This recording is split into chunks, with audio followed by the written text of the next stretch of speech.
Hello, welcome to Shaylin Self-Publishes, where I cover all the details of my self-publishing journey.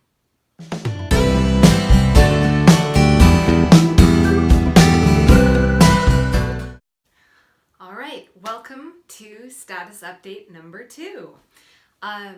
Since I updated you last, I have completed my pre-writing process for book number 1. Yay! Which meant writing out a lot of information about character motivation, all the things I talked about in my character video. Completing a story summary where I just kind of like type out this happens and then this happens and she feels like this, which is something that I use in my short stories.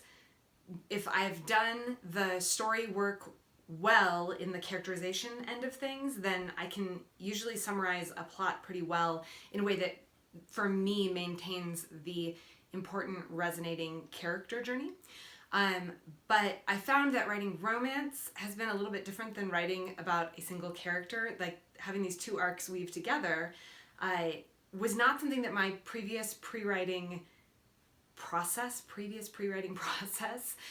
could handle. So I added a romance arc beat sheet that helped take the ideas I have about story and each character's arc and tie them together.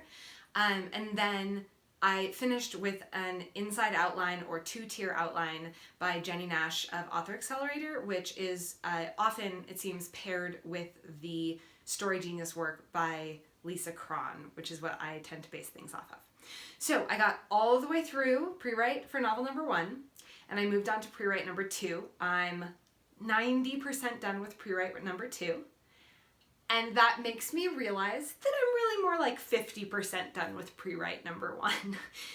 There's a lot of work that still needs to be done there, but this is actually really exciting.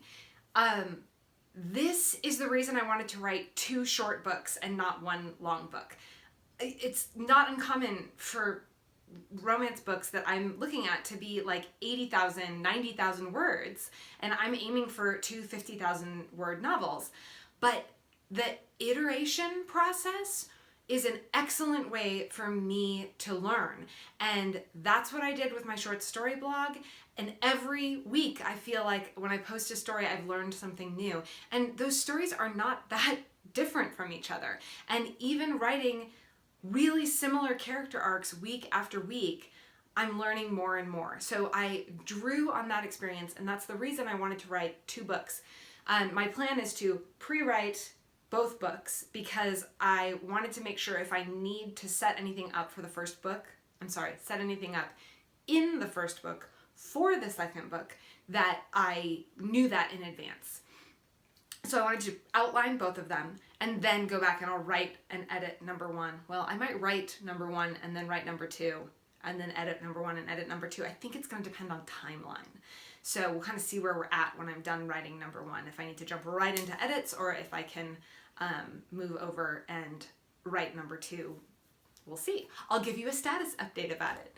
So, and I should mention, I should have put this in the plan, but at this point I'm not planning on having this book edited, and I understand why that is a massive red flag, and I just have to keep reminding myself, what is this process for?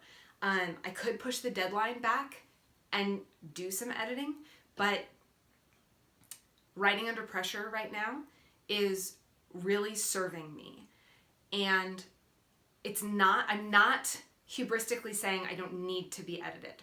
And hopefully my mom will copy edit them for me. She's a really good proofreader.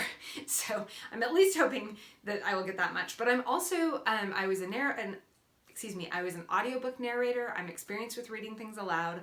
I used to be a writing tutor. I know you cannot see your own work the way an editor can, but I feel like I have more editing experience than the average person, at least on the line-by-line basis.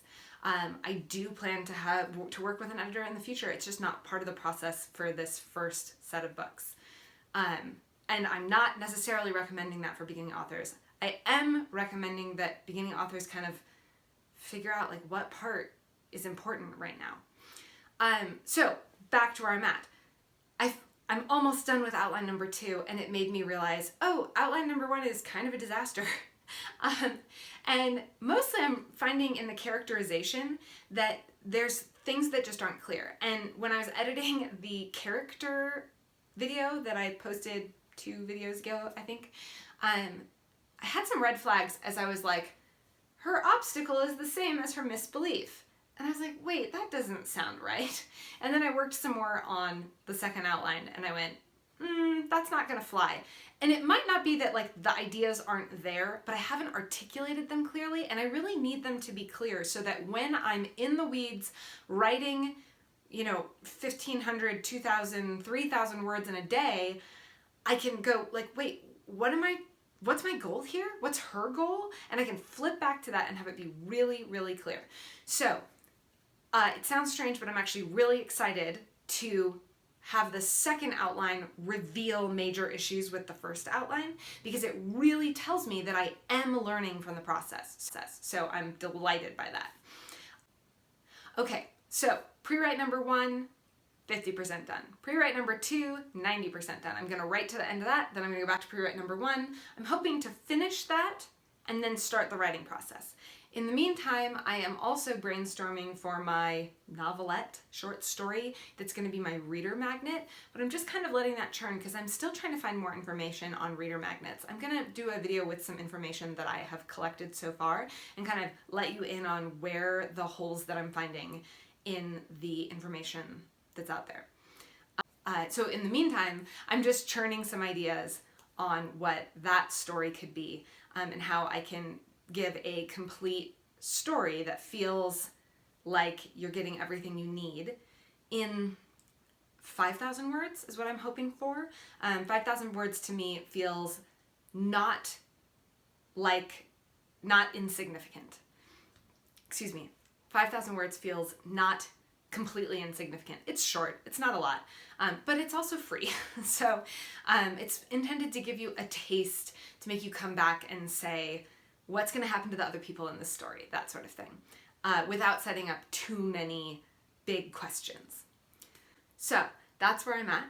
I'm hoping to nail down the rest of my outline for story number 2, actually tonight, as soon as I finish with this video, and then get to working on the outline. I'm hoping that I can make the corrections I need to outline number 1 quickly, now that I have a better sense of what the problems are, because I have a lot of really good stuff there. I just haven't articulated it in the way I'm gonna need as a writer.